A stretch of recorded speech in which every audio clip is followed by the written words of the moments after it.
बुद्धि समंदर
મોટો જીવડો આવી ગયો.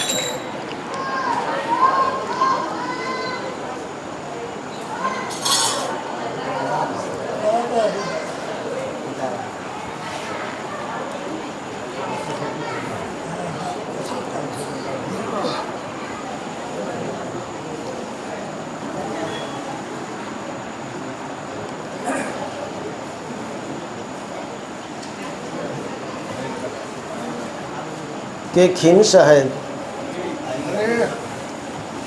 એની અનુભવ કરેલી વાણીની માલિકો કહે છે કે ફેરી લે નામની માળા તો તેરા કટે જન્મો જન્મના ઝંઝાળા. જ્યાં આપણે નામ શબ્દ બોલીએ તો કે સદગુરુના બાળકોને તો તરત તો ધ્યાન એનું નિશાન માથે વહી જાય કે ક્યાં નામની વાત કરે છે. કારણ કે આ નામ છે કોઈ રંગ રૂપ ઘાટ પદાર્થનું નથી. કારણ કે નામ એ જ નામી છે ને નામી એ જ નામ છે. કીધું ને કે સદગુરુ ભજી લે તો ભવ પાર બેડલી થાશે, કે નામ રૂપ તો નાશવંત જૈનમાં એ બધાઈ જાશે, પણ એક અલિંગી નામના નિત્ય ગુણ ગાશે ને એનો બેડો પાર છે. એક અલિંગી નામ, લિંગી નહીં, અલિંગી નામના નિત્ય ગુણ ગાશે એનો બેડો પાર. કે નામ રૂપ ગુણ ચોથું પદ છે અવિનાશ. એ અવિનાશી સ્વરૂપને ઓળખો કે જે અખંડ નામ નિરાકાર જે અનામી કહેવાશે. માટે સદગુરુ ભજી લે તો ભવ પાર વેડલી થાશે, કે નામ રૂપ નાશવંતને જૈનમાં એ બધાઈ જાશે. કે જે ઘાટ પદાર્થ એનું કલ્પું એવું નામ. પણ આ ઠરાવ બધા મનુષ્ય તણો છે. એ બધું આપણે નક્કી કર્યું છે. જગતની માલિકો બધી વસ્તુનું કંઈક આપણે નામ આપ્યું છે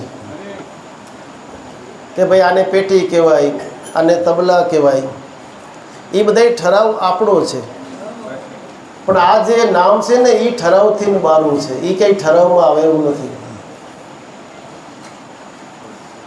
કે જે ઘાટ પદાર્થ એનું કલ્પું એવું નામ. પણ આ ઠરાવ છે મનુષ્ય તણો, પણ નામ છે ઠરાવથી બાર જેને સંતો ઉપાસે. માટે મેલો ઝઘડા વાગ બાળના સદગુરુ ચરણ સ્વીકાર, કે ઈર્ષાગર ગુરુ ભેટા કે ઉગમ નામ નિરાકાર જે મળ્યું છે શ્વાસો શ્વાસ. એ નામની વાત કરી છે કે ફેરી લે એ નામની માળા તો કટે જન્મો જન્મના ઝંઝાળા. અને દરેક સંતો ભક્તો જો એ જ સાક્ષી પૂરે છે કે કયું નામ કે જે શ્વાસે શ્વાસે આપણે સ્મરણ કરીએ છીએ. જીવન ભગતને પણ કહી દીધું ને, અર્જુન સંઘને કહી દીધું કે ભલે તમે 84 વર્ષ શિકારા કર્યા ઉનકા ધોખા નહીં. કે એ ધોખો કેમ મટે? કે શ્વાસ અને ઉશ્વાસ તારી દેહમાં વસે ઉનકી કરી લે ઓળખાણા. કે હે મનવસ્તાના દિલ દેવાના આપણે લે હરિના ગુણ ગાઈ લે. કે આ દમ કદમના દોર ઉપર ચડી જા બંધા તો અસળ ભય પદને પાઈ. દાસી જીવન સંતો ભીમના ચરણા આ તો કોક સમજુને દિયા હે સમજાય. તો કયું નામ કીધું છે કે જે શ્વાસો શ્વાસનું સ્મરણ કરીએ છીએ. તો ફેરી લે નામની માળા તો કટે જન્મો જન્મના ઝંઝાળા. એના માટે કે ગુરુગમ કેરી કૂચી કરી લે તો કટે મોખા તાળા. તો વળી પાછું કીધું ભાઈ ગુરુગમ કેરી કૂચી કૂચીની શું જરૂર પડી આમાં? કારણ કે જે તાળું દેવાઈ ગયું છે, હવે આમાં તાળું કયું દેવાઈ ગયું છે? આમાં કોઈ લોઢાનું કે ચાંદીનું કે પિત્તળનું નથી. એ તાળાને આપણે ઉગાડવું છે. કયું તાળું છે? કે જે હુંપડાનો દાવો છે ને એ તાળું. જો એ તાળું ઉઘડી જાય તો પ્રકાશ થાય એવું છે. પણ જ્યાં સુધી હુંપડોનો દાવો છે, તાળું દીધેલું છે, ત્યાં સુધી આપણે કંઈ ગમ નહીં પડે. હુંપડું મટી જવું જોઈએ. તો કટે જન્મો જન્મના ઝંઝાળા. ગુરુગમ કેરી કૂચી કરી લે તો કટે મોહકા તાળા. એ તાળાને તમે દૂર કરો તો ઘટ ભીતર અજવાળા.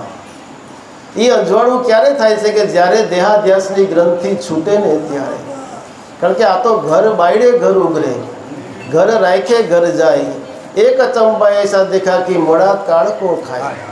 મેં મેરા ઘર જલા દિયા લિયા અગન પલીતા હાથ. तुम तुम्हारा घर चला दो फिर चलो हमारी साथ. એટલે જ્યારે દેહ દશાનું વિસર્જન થઈ જાય ને એના પછીની વાત છે. એટલે કે હું પડું ગળી જાય તો કામ થાય એવું છે. કે માટે ક્યારે કાયામાં પ્રગટ ગંગા તમે સિદ્ધ ફરો છો પથપાળા, એ ગંગામાં તમે અખંડ નાયલીઓ ને મતનાવ નદીઓ નાળા. કારણ કે ગંગાજીનો એવો મહિમા છે કે એમાં આપણે નાહી આવીએ એટલે કે અત્યાર સુધીમાં આપણે જે કંઈ પાપ કર્મ કર્યા હોય એ બધા આપણા બળી જાય છે. પણ એ પણ ક્યારે બને કે જ્યારે એનો મહિમા આપણે સમજાઈને પ્રતીતિ હોય તો. પાર્વતીજી શંકર ભગવાનને કહે છે કે હવે આ બધા તીર્થોનો કંઈ મહિમા રહ્યો નથી. કેમ દેવી એમ કેમ કહો છો કે મહિમા તો એટલો જ છે, એમાં કાંઈ ફેરફાર નથી. તો હમણાં કેમ સ્વર્ગમાં કોઈ દેખાતા નથી, કોઈ આવતા નથી? સ્વર્ગમાં કોઈ આવતા જ નથી, કારણ કે આટલા બધા તીર્થો છે જેની માલિકો માણસો પાવન થાય છે, તો સ્વર્ગમાં કેમ આવતા નથી? કે એનો હું મહિમા નાશ થઈ ગયો છે અટાણે તીર્થોનો? કે ના દેવી, એવું નથી. મહિમા તો એટલો ને એટલો જ છે તીર્થોનો, પણ હવે એમાં પ્રતીતિ નથી માણસોને. તો એ પ્રૂફ કરવા આટુથી શંકર ભગવાન છે એકદમ વૃદ્ધ બ્રાહ્મણ બન્યા. પાર્વતી એકદમ જુવાન બની અને ગંગાજીને કાંઠે એક ખાબચીઓ તો એની માલિકો આ વૃદ્ધ બ્રાહ્મણ પડ્યા. એટલે પાર્વતીજી ત્યાં ઊભા હતા બ્રાહ્મણ રૂપ ધરીને. ત્યાંથી કોઈ માણસ નીકળે એટલે કે એ ભાઈ મારા પતિદેવને આ ખાડામાંથી બહાર કાઢો ને, બહુ વ્રત છે. એટલે ઓલો ભાઈ તૈયાર થાય કે હાલો કાઢીએ, પણ ભાઈ ધ્યાન રાખજો, તમે જો તમારા જીવનની માલિકો હવે પાપ ન હોય ને તો કાઢજો, નકર તમે બળીને ભસ્મ થઈ જાઓ. બોલો કે ભાઈ એ કોણ ઉપાધિ લે રહે? કોઈ વળી તૈયાર થાય બધાને કહે કે એ બાપા મારા પતિદેવને કાઢો ને. કોઈ દયાળુ માણસ તૈયાર થાય એટલે કે ભાઈ ઊભો રહેજો, જો તમારામાં જરી કંઈ પાપ હશે ને તો તમે બળીને ભસ્મ થઈ જાઓ. એટલે તરત જ માણસો હાલતા કે ભાઈ આ કોણ માથે લે. એમ કરતાં કરતાં હાંજ પડી ગઈ, કોઈએ કાઢ્યા નહીં.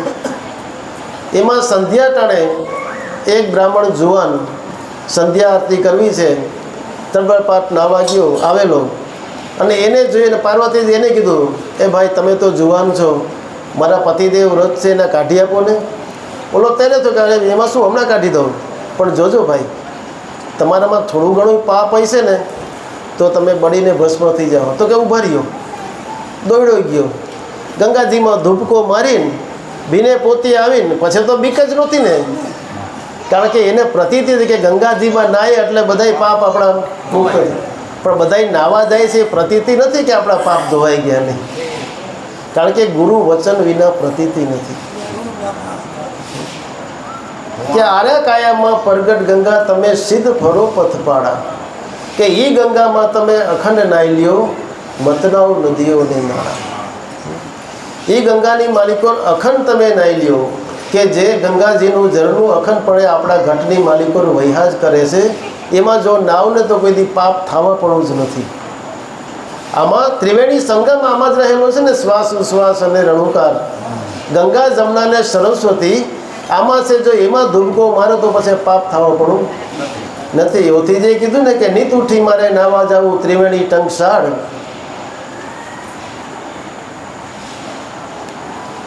કે દાસ ઓથીને ગુરુ મોરાર મેળા, કે સાંભળી લીધી સંભાળ, એવી કરુણા ગુરુએ કીધી કે કાઢી મારી કબૂદીની કડી, કે હે વાલમ વ્રેહની નિશા તને ક્યાંથી ચડી, આવો રંગ શેનો કે બીબે બીજી ભાત પડી. કે એ ત્રિવેણી સંગમમાં ધુબકો મારતા મને ગુરુ મારા મોરાર સાહેબના દર્શન થયા. તો એ ત્રિવેણી સંગમમાં હર ઘટની માલિકો વહી જ રહ્યા છે, એમાં ધુબકો મારો તો પછી પાપ થવા પણ નથી. માટે કે આરે કાયામાં પ્રગટ ગંગા તમે સિદ્ધ ફરો છો પથપાળા, એ ગંગામાં તમે અખંડ નાયલીઓ મતનાવ નદીઓ નાળા, સંતો ફેરી લે નામની માળા. કે આ દિલ અંદર બુદ્ધિ સમુદર, ચલત નાવ સો ધારા, ઈરે નાવ મેં હીરા માણે છે પણ ખોજે કોઈ ખોજે નર હારા.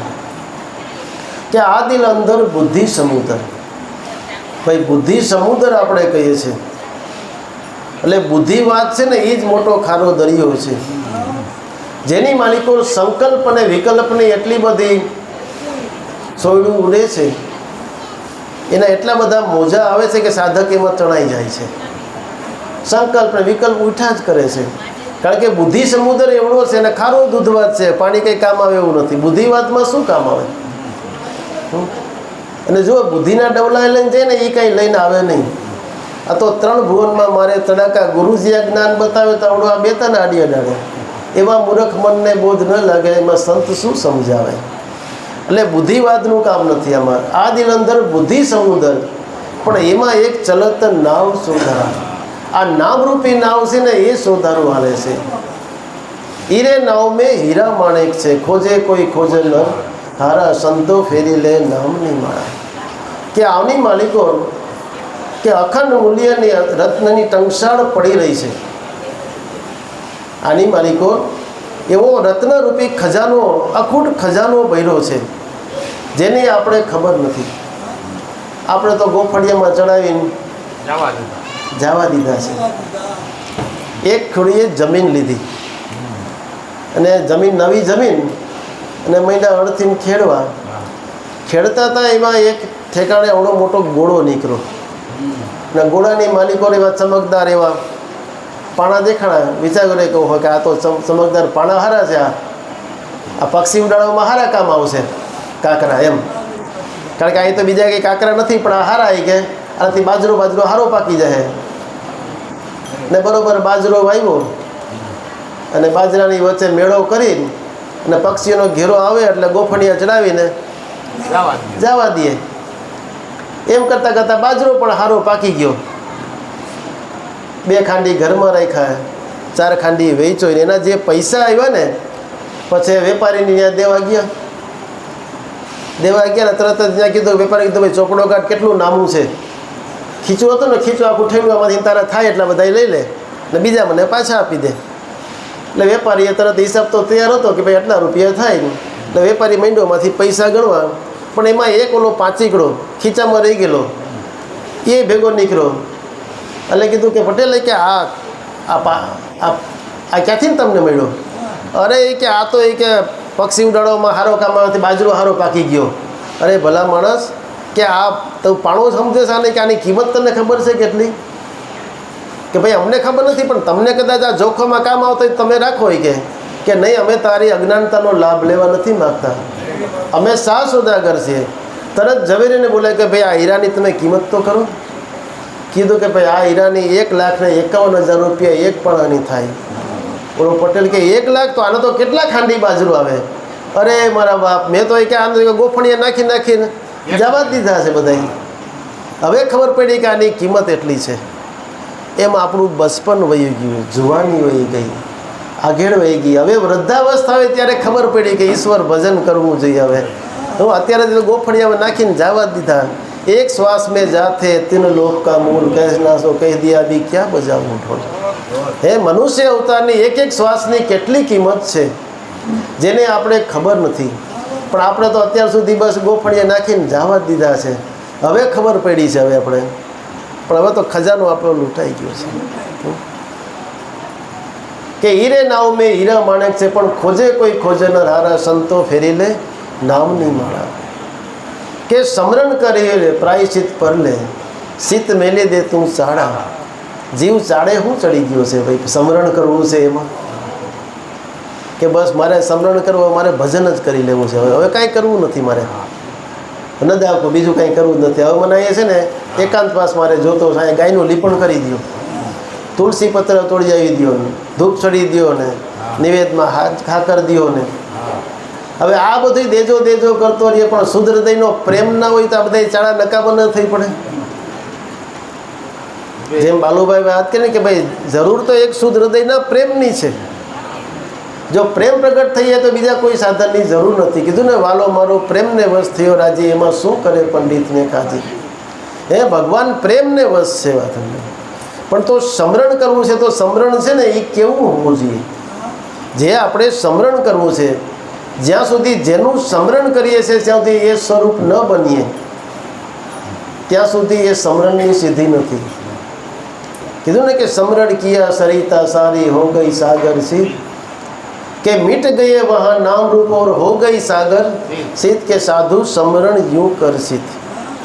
જેમ નદી વહેતી હોય તો એમાં વાકચૂક હોય, નદીનો રૂપ હોય, આકાર હોય, એનો ઘાટ હોય અને ખડખડાટ કરતી જતી હોય અને અવિરતપણે પાછી વહેતી હોય. જોજો, જ્યાં સુધી સાગરમાં નથી સમાતી ત્યાં સુધી અવિરતપણે વહે છે. અને એ જ નદીનો મહિમા છે ને, કે જે નદી સાગરમાં મળે છે એનો જ મહિમા છે.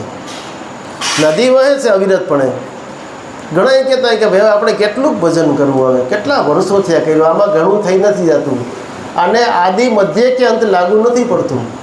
આ તો ધ્રુવે પીધા, પ્રહલાદે પીધા રોહિદાસ, પીપાને રોહિદાસ, દાસ કબીરે કે મેં ભરભર પીધા ને તોય હજી પીવન કી આસ. આમાં કંઈ બહુ થઈ નથી જતું, આ તો છેલ્લા શ્વાસ સુધી જાય તોય પૂરું નથી થાય એવું. ને ઘણા કે ભાઈ અમે તો 20 વર્ષ થયા ભજન કરીએ, તો હવે હું મૂકી દેવાનું બંધ કરી. સમરણ તો અવિરતપણે, કે જ્યાં સુધી શાયરમાં નથી સમાતી. અને જેવું શાયરમાં સમાઈ ગયું એટલે એનું નામ મટી ગયું, રૂપ મટી ગયું અને શાયર સ્વરૂપ બની ગયું ને. તો જેનું આપણે નામ લઈએ છીએ જ્યાં સુધી એ સ્વરૂપ ન બનીએ ત્યાં સુધી એ સિદ્ધિ નથી. જો આપણે રામને ભજતા હોય તો જ્યાં સુધી આપણે રામ ન બનીએ ત્યાં સુધી એ સમરણ નથી. જો આપણે શિવને ભજતા હોય તો જ્યાં સુધી આપણે શિવ ન બનીએ, અને શિવને ભજવું હોય ને તો પહેલાં શિવ બનવું પડે. કારણ કે જીવનો અધિકાર જ નથી કે શિવના ઘરમાં પગ મૂકી શકે, કે શિવમ ભૂતવા શિવમ ભજે. જો તમારે શિવને ભજવું હોય તો તમારે પહેલાં શિવ બનવું પડે. જો રામને ભજતા હોય તો તમારે પહેલાં રામ બનવું પડે. પણ આપણામાં તો કામ છે, ક્રોધ છે, ને આપણે રામને ભજવું છે, તો એ સ્વરૂપમાં ક્યાંથી સમાવું? આ બધું મટી જવું જોઈએ ને રામ સ્વરૂપ બનીએ તો એમાં સમાઈ શકીએ. તો એ સમરણ એવું હોવું જોઈએ. તો આપણે જે સમરણ કરીએ છીએ તો આપણા સમરણમાં કંઈક લાગે છે કે કંઈક ભૂલ હોવી જોઈએ, નકર આપણે આટલા વર્ષોથી આ કરીએ છીએ તો કેમ સિદ્ધિ નથી થતી? પણ આપણે જે સમરણ કરીએ છીએ ખાલી મન બુદ્ધિની કડાકૂટ કરીએ છીએ. સમરણ છે એ મન બુદ્ધિનો વિષય નથી. હું કીધું ને કે ભાવ બિના ભક્તિ નહીં, શ્વાસ બિન સમરણ નહીં, પારસ મેં જો અંતર રહે તો પછી લોહા કંચન ન હોય. જરી કંઈ અતરું રહી ગયું કે આપણે નકર દરેક શ્વાસાની માલિકોને આપણે શું કહીએ છીએ કે તુહી કરીને આપણે સ્વરૂપ કહીએ છીએ ને. તો આપણે કહીએ ભાઈ અમે શિવ બનીએ, હું શિવ બનું. જે હું કહીને જે નોખો પીડ્યો છે ને, આપણે જેને ભજવું છે ઈશ્વર, તને તું કહીએ આપણે જેને ઈશ્વરને, જો કે તમે નથી કહેતા તો બહુરૂપ બની જાય. ઈશ્વર જગતની માલિકો એક જ છે એટલે આપણે એને તું હી કહીએ છીએ. માટે કે આપણે જ્યાં સુધી હું પણ છે એટલે તો દર શ્વાસાની માલિકોને આપણે તું હી કહીને જ કહીએ છીએ ને કે બ્રહ્મ તું હી, બ્રહ્મ તું હી. છતાં આપણામાં હું રહેતું હોય તો મતલબ કે આપણા સમરણમાં હજી ભૂલ નથી, હજી આપણામાં હું ગહાણું નથી, હજી સમજી લેવાનું. આટલા વર્ષો પછી પણ જો હું ન ગહાણું હોય તો મતલબ કે આપણે જે સમરણ કરીએ છીએ ખાલી બુદ્ધિથી જ કરીએ છીએ, તુહીનો ભાવ નથી. માટે સમરણ એવું હોવું જોઈએ. એટલે બીજો દાખલો આપ્યો એને કે લોહા પારસ કંચન ભયે અમિત, કાદવ કીચડ ભલે ભટકે પણ રૂપ ન મીટે કિંચિત, સાધુ સમરણ યું કરશિત. કે જેમ લોઢું છે, એક વખત જો એને પારસનો સ્પર્શ થઈ ગયો પછી એ સોનું બની જાય. પછી તમે એને ગમે એટલા વર્ષો સુધી તમે કાદવ કીચડમાં નાખો તો એમાં કાટ ન લાગે, તો સોનું બન્યાનું પ્રમાણ કહેવાય ને. અને કાટ લાગી ગયો હોય તો સમજે કે આ આને પારસ અડ્યો નથી, પ્રમાણ નથી, સોનું નથી બન્યું. પણ આપણે જોઈએ છે કે ઘણા ભાઈ સોના જેવા થઈ ગયા હતા અને પાછા કેમ કાટ લાગી ગયા છે. પણ ત્યારે એ આપણી દ્રષ્ટિમાં ફેર હતો, હકીકતમાં એ સોનું બન્યું જ નહોતું, સોનું હતું પણ બગસરાનું. એ વધારે ચમકતું હોય સોના કરતાં. એટલે આપણે એમ થયું કે આ સોનું છે, પણ હકીકતમાં એ સોનું નહોતું, બગસરાનું હતું. એટલે કાટ લાગી ગયો. નકર સોનું એવી ધાતુ છે કે એમાં કાટ ન લાગે, એટલે જ એની કિંમત છે આટલી બધી. એટલે જ એને સ્થાપિત મૂડી તરીકે આપણે રાખીએ છીએ ને. નકર સોનું છે આપણા જીવનની માલિકો, કદાચ આખી જિંદગી આપણે એને કંઈ અડીએ નહીં તો આપણું જીવન અટકી ન જાય. સોનાની એટલું કંઈ કિંમત નથી કે એના વગર આપણું જીવન અટકી જાય. પણ છતાં એની એટલી બધી કિંમત શું કામ છે કે એ સ્થાપિત મૂડી તરીકે આપણે રાખીએ ને એની માલિકો કાટ નથી લાગતો. માટે લોહા પારસ કંચન ભયે અમિત, કાદવ કીચડ ભલે ભટકે પણ રૂપ ન મીટે કિંચિત, સાધુ સમરણ યું કરશે. કે ભये भ्रमर ईयड़ रूप त्यागी वही समरण की रीत के जीवपणु मिथ्या भ्रम त्यागी और शिव स्वरूप प्रतीत साधु समरण यूं कर्षित કે જે ઈયળ મટીને જે ભમરી બને છે એના સમરણ માત્રથી ઈયળ તો એને જે ડંખ માર્યો છે ને એટલે દુઃખનું માર્યું એનું સમરણ કરે છે ને એને એટલો તલપાપડ થઈ ગયો કે હમણાં મને ડંખ મારશે એની સુરતામાં એ લાગતા અને એનું જ સમરણ ને એનું ચિંતન કરતા કે ઈયળમાંથી ભમરી બની જાય છે. હવે એ તો 84નો જીવ કહેવાય, પલ્લાનો જીવ કહેવાય કે ભાઈ એ પણ એનું જો રૂપ બદલી જતું હોય તો માણસ તો ભગવાનનો અંશ કહેવાય, તો એ કેમ બની ન શકે? કીધું ને પશુ કી તો પનિયા બને નરકા બને નહીં કાંઈ, પર નર જો એસી કરણી કરે ને તો નારાયણ સ્વરૂપ હો જાય. પણ એવું કરે તો નારાયણ સ્વરૂપ હો જાય, પણ આપણે તો પ્રેમથી ભજન કરવું છે ને, આપણે ક્યાં દુઃખનું માર્યું કરવું છે? ભયે ભ્રમણ એ રૂપ ત્યાગી વહી સમરણ કી રીત કે જીવપણું ત્યાગી શિવ સ્વરૂપ પ્રતીત સાધુ સમરણ યું કરશિત. જીવ દશા મટી જાય ને શિવ સ્વરૂપની પ્રતિ થઈ જાય એ સમરણની રીત છે. કે શિવ સ્વરૂપ સોહમ પદ આગે ગુરુ શરણમાં લીન કે દાસ લાભું અરસ પરસ નહીં કોઈ ભાવના ભીન સાધુ સમરણ યું કરશિત. તો સમરણ એવું સમરણ કરી લે તું પ્રાયશ્ચિત પર લે ચિત્ત મત કર તું સાડા. ખીમદાસ કહે ગુરુ બાણ પ્રતાપે જે હરદમ બોલે છે પ્યારા સંતો ફેરી લે નામની માળા. તો એ નામને ભજીને દરેક સંતો ભક્તો પાર પડ્યા છે. તો આપણે એવા સંતોના આપણા સંતોના ગુણ ગાય કે જેમાંથી આપણે કે દાદા ઉગારામ દેવું જેવું આપણે રત્ન પ્રાપ્ત થયું છે. તો આપણે એવા હીરસાગર બાપાના થોડા ઘણા પ્રસંગો આપણે જોઈએ એના જીવનની માલિકો.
એ સમય એવો હતો કે જ્યારે કહેવાય છે કે છપ્પનિયો જ્યારે દુકાળ પડ્યો એ સમયની માલિકો પશુ પક્ષીઓ બધા પાણી વિના પણ તર વળીને મરવા લાગ્યા. માણસોને પણ પોતાનું જીવન જીવવું બહુ કઠિન લાગવા માંડ્યું, કારણ કે પેટ વળિયા પણ કોઈ રાખે નહીં. કામ ધંધો ક્યાંય નમરે. અને એ સમયની માલિકો કદાચ પોતાના વાલસોયા દીકરા હોય ત્યાં જ્યાં ખાવાનું મળે તો ત્યાં એને પણ એ આપી દેતા. એવો કપરો સમય હતો.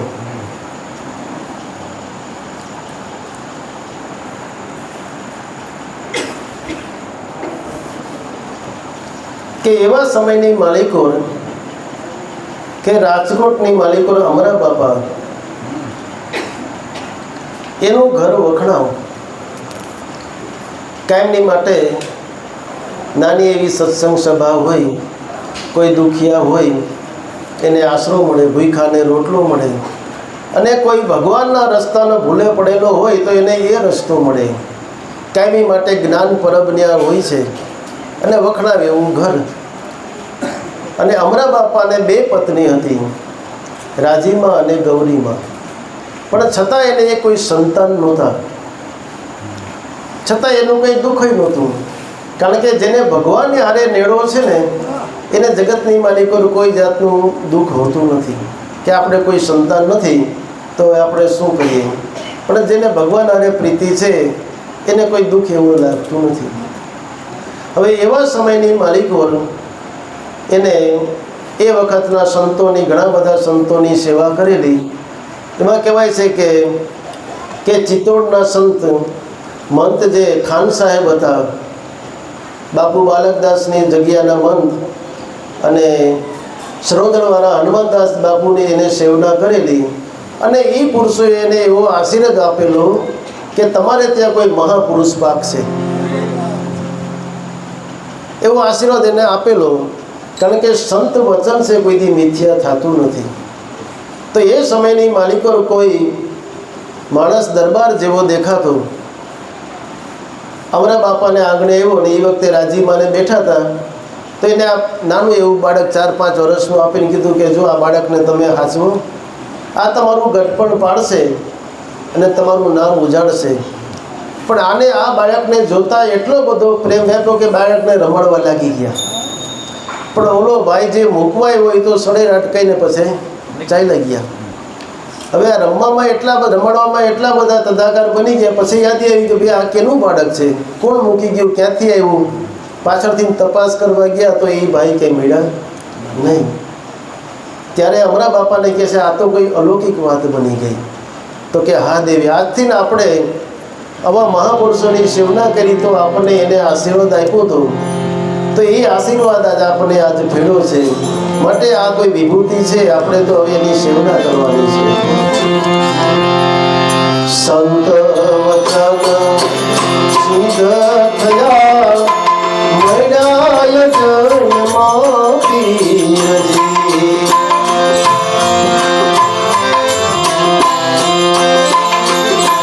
સંત વચન સિદ્ધ થયા મળ્યા જન્મમાં પીરજી.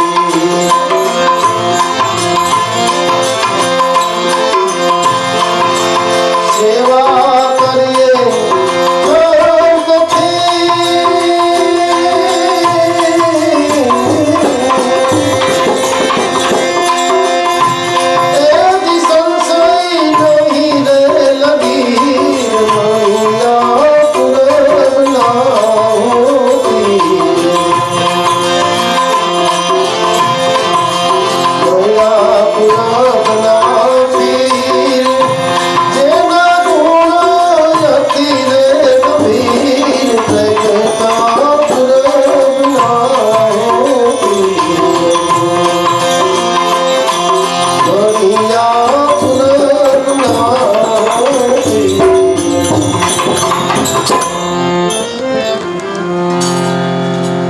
સંત વચન સિદ્ધ થયા મેળા અજૈનમાં પીર.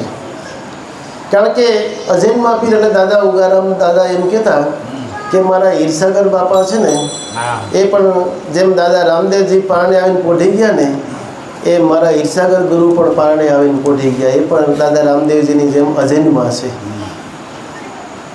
હવે આ બાળકને રાજીમાં અને ગૌરીમાં ગળઘુમડવાળું બાળક છે એટલે રોજ એને લીમડાનું ગરમ પાણી કરી અને એને નવરાવે છે. એટલે અમારા બાપા કહે છે કે હવે આપણે જરીએ એમાં સંશય કરવા જેવો નથી, આપણે તો બસ આ લીલા માણવાની છે અને એની સેવને આપણે કરીએ. એટલે ગૌરી માને રાજી માતા જ્યારે કે આ બાળક મળી ગયો એટલે પ્રેમથી એને નવરાવે છે અને બાળકને કહે છે અમને ભાઈ સાચો હીરો મળ્યો, આ હીરો છે, અમને હીરો મળ્યો એમ કહીને જેને બોલાવે છે આગળ જતા જેનું નામ જેને આપણે હીરસાગર દાદા કહીએ છીએ પડી ગયું છે. પણ એવડી ઉંમરે પણ જો 4-5 વર્ષની ઉંમર હતી ત્યારે રાજીમાં એમ કહે છે કે ભાઈ અમને આ સાચો હીરો મળ્યો. એટલે કહે છે કે માં કે આ તો પાણીનો ગારો છે, આને તમે ગમે એટલો ધોવો તો એક દી ગારો તો ગારો થઈ જવાનો છે, આ કંઈ હોનું તો બને એમ નહીં. પણ હા કે આ કાચી માટીનો છે ને કદાચ જો નિભાડે પાકી જાય ને કે પછી એ ઓગળે કે નહીં. એટલે આવી વાણી બોલે આટલા વર્ષની ઉંમરની માલિકો ત્યારે રાજીમાં અને ગૌરીમાં અમારા બાપાને કહે છે કે આ બાળક છે કે આવી વાતો કરે છે, ગૂઢ રહસ્યની વાત કરે છે કે દેવી આમાં કોઈ શંકાને સ્થાન નથી, આ કોઈ મહાપુરુષ છે, આ તો કમાઈ રૂપી પેટી ભેગા જ લઈને આવ્યા છે. શું કહે છે?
કરતા હીરસાગર બાપાને અમારા બાપાએ લખતા વાગતા શીખે એટલું ભણાવ્યા. પણ અહીંયા તો કાયમી માટે અતિથિઓનું આગમન હોય. અમારા બાપા વણકર કામ કરતા, પણ કોઈક અતિથિ આવે એટલે વણકર પડતું મૂકીને એને હારે સત્સંગની જમાવટ કરે. પણ હવે તો પછી કાયમી માટેનું માણસોનું આગમન હોય તો જીવન નિર્વાહ કેમ હાલે? એટલે અમારા બાપા કહે છે કે ભાઈ હવે તું મને કોઈ કામ ધંધામાં થોડો કંઈ કામે લાગતો, જેથી કરીને કે આપણે 2 પૈસા મળે તો અતિથિનું આપણે સન્માન કરી શકીએ આપણે. એટલે બાપા એને પછી વણકરી કામ શીખાડે છે. પણ વણકરી કામની માલિકો જેમ પોતે પારંગત હોય ને, એક વખત શીખાડે એટલે તરત જ એને બધું યાદ રહી જાય. એટલે વણકરી કામ કરતા જાય અને કોઈ અતિથિ આવે એટલે અમારા બાપા છે તરત જ એને હારે સત્સંગ કરવા લાગી જાય. પણ એ વખતે હીરસાગર બાપા સત્સંગ સાંભળતા સાંભળતા કે વિચાર કરે કે મને આવા કેદી ગુરુ મળે, જે અમારા બાપાને ગુરુ મળ્યા. કારણ કે છેલ્લે નિચોડ એ આવે કે આ વસ્તુ છે ગુરુ કૃપાએ પ્રાપ્ત થાય છે, ગુરુની જરૂર પડે.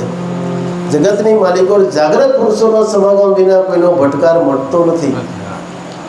છેલ્લે નિચોડ છેલ્લે ઈ આવે.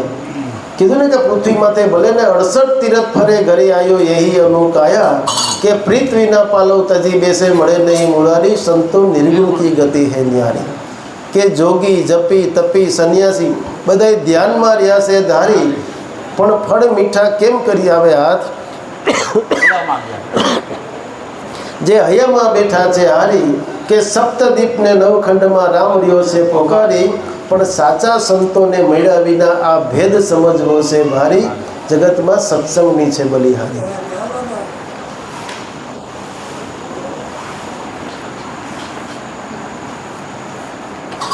એટલે છેલ્લે નિચોડી આવે કે ગુરુ કૃપાથી ના પ્રાપ્ત થાય તો મને એવા કેમ ગુરુ મને, મારે એના માટે શું કરવું જોઈએ, એવા વિચાર કરે.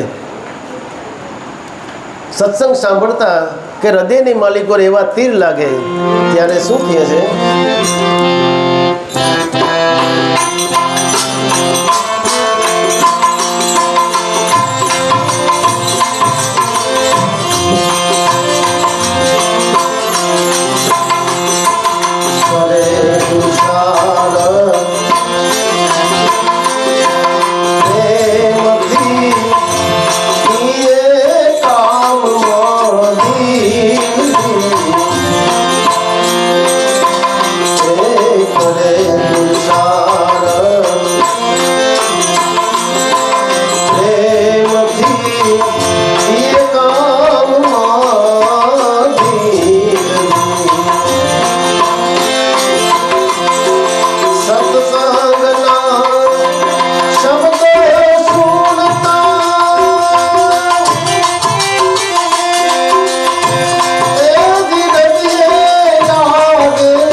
પુરુષાર્થ પ્રેમથી દિયે કામમાં દિલ, પણ સત્સંગના શબ્દો સુણતા જેને હૃદય લાગે છે તીર. સત્સંગ સાંભળતા હૃદયની માલિકો થાય કે મને કેદી આવા ગુરુ મળે. બરોબર શરદ પૂનમનો દિવસ છે. શરદ પૂનમની રાત્રિએ મધ્યરાત્રિએ એકદમ નીરવ શાંતિ પથરાઈ ગઈ છે. અને એ વખતે કે પાતળિયાના કાંઠેથી કે વાંકાનેરના હનુમાનપરામાં રહેતા કરમસિંહ બાપા કુંભાર, એ અહીંયા બરોબર જે તિલકવાસ છે ને પાછળ કુંભારવાળો છે, ત્યાં પોતાના ત્યાં ભાણેજ જમાઈ તુલસીભાઈ હતા, એને ત્યાં મહેમાન થઈને આવેલા. હવે આ તો મહાપુરુષ છે, એને તો કાયમી માટે સત્સંગ ને ભજન એ જ હોય, એ તો કંઈ બીજી કોઈ વાત કરે નહીં. એટલે બરોબર રાત્રિના સમયે રામસાગરના તારની માલિકો ભજનનો લલકાર કરી રહ્યા છે. તાર મેં તાર મિલત હે જરમ જરા, ઓર લેર લાગી ગરમ ધરા.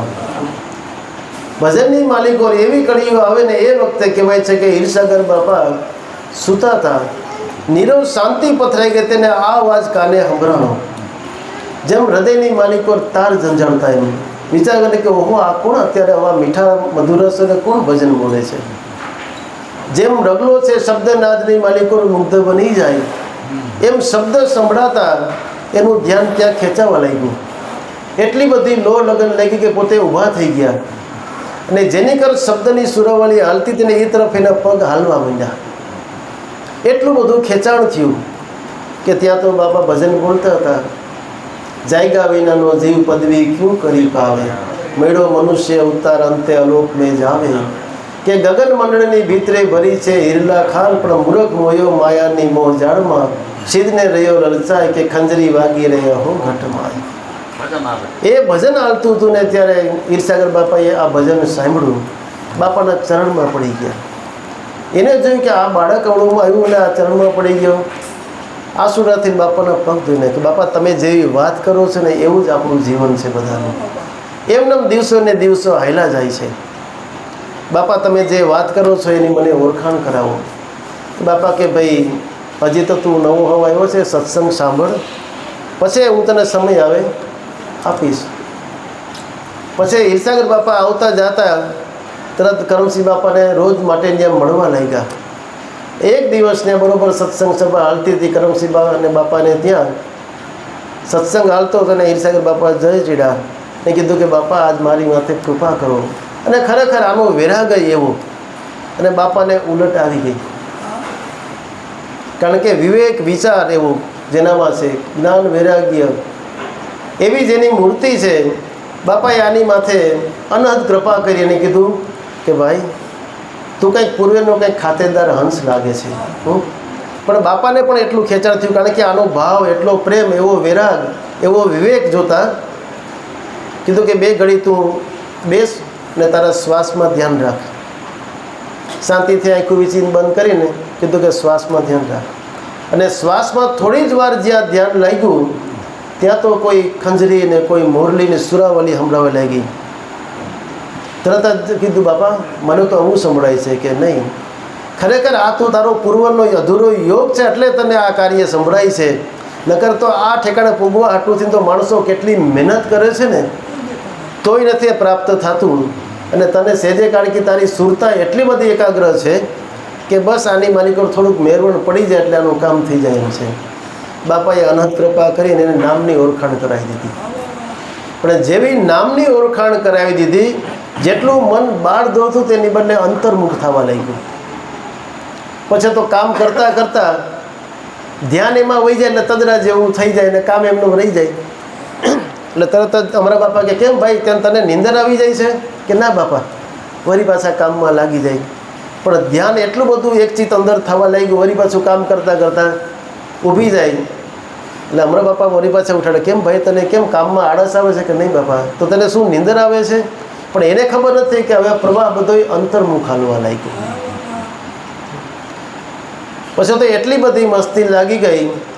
એક દિવસ કે મંગલ મઢુલીની માલિકોર હીરસાગર બાપા બ્રહ્મ મુહૂર્તની માલિકોર ધ્યાન દ્રષ્ટિમાં બેઠા છે સમાધિમાં.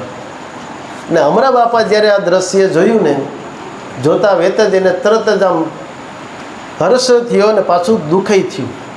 ખબર પડી ગઈ કે આવડી ઉંમરની માલિકોર આ એકદમ આવી મૂર્તિ આપણે દેખાય છે તો આ મહાપુરુષ છે, આજ મારી ઘરે આવ્યા એટલે આપણે આનંદનો કોઈ પાર નથી.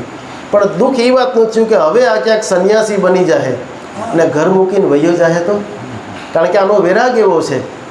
એટલે વિચાર કર્યો કે આને ગ્રસ્થાશ્રમની માલિકોને જોડી દઉં કે જેથી કરીને કે આ ઘર મૂકીને જાય નહીં.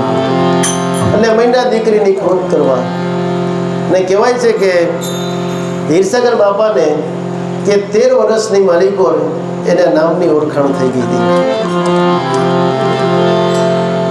મહિના દીકરી ગોતવા, પણ આ તો કમાઈશાળી હંસો એ જ આ ઘરમાં આવે ને, એટલે દીકરી ગોતતાનું કહે પણ હીરસાગર બાપા હાય ના કહે અને નાય ના કહે. એકદમ દ્રષ્ટા ભાવે એનું જીવન બસ જોયા કરે કે જેમ થાય એમ થવા દેવું, અકર્તા ભાવમાં જેમ કરે એમ કરવા દે, કંઈ નાય ના પાડે ને હાય ના પાડે.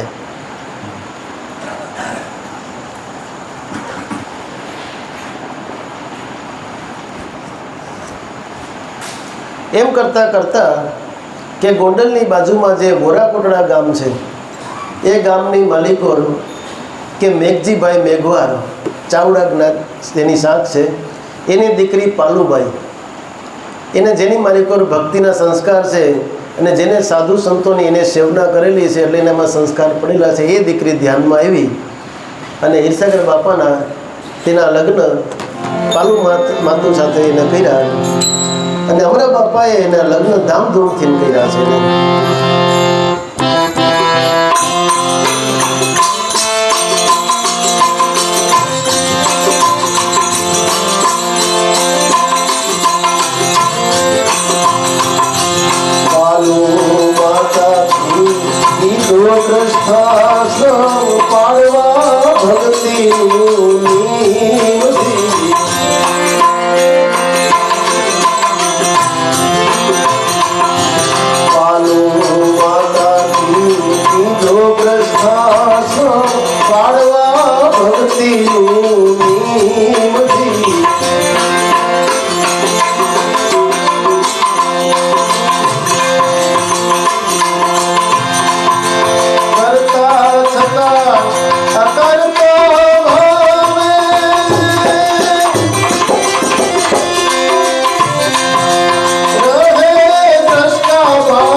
કે પાલુ માથા સાથે કીધું ગ્રસ્થાશ્રમ પાળવા ભક્તિનું નિયમ.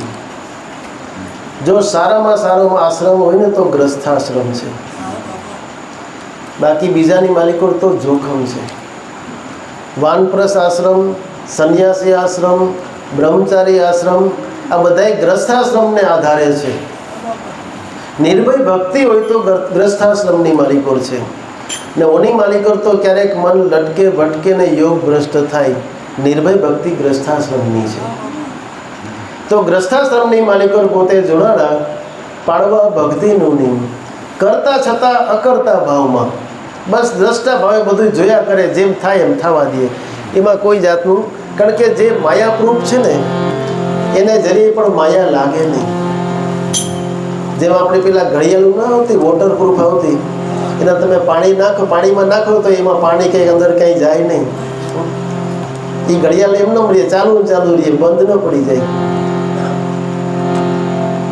એમ જગતની માલિકો કે માણસના જીવનની માલિકો આ ત્રણ આવરણ આવે છે.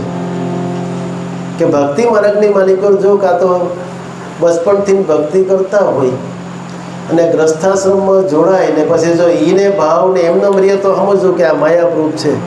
નકર ત્યાંથી કદાચ ભક્તિ ભૂલાઈ જાય તો ભૂલાઈ જાય.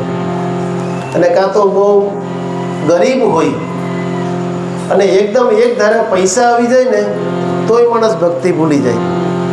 અને બીજું એ છે કે બહુ પૈસાદાર હોય ને એક ધારા બધું વયું જાય ને તોય માણસ ભૂલી જાય. એટલે આ ત્રણ આવરણ છે. પણ કે જે માયાપ્રૂફ છે ને એને આની આરે કાંઈ લેવા દેવા નથી. એને ખબર છે કે આ જગતની માલિકો બધું પ્રારબ્ધિક છે. આમાં પ્રારબ્ધ પ્રમાણે બધું આવે છે ને પ્રારબ્ધ પ્રમાણે બધું જાય છે. પણ આપણે તો આપણું કાર્ય કરવાનું છે ને એ આમાંથી ડગે નહીં, બાકી તો ડગતામાં વાર લાગે.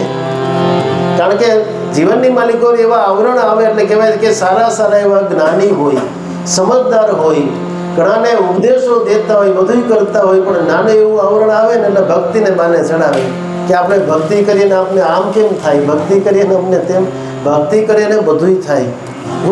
પણ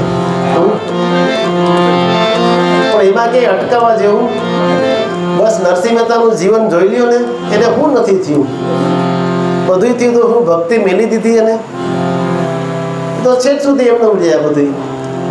બસ એક આપણે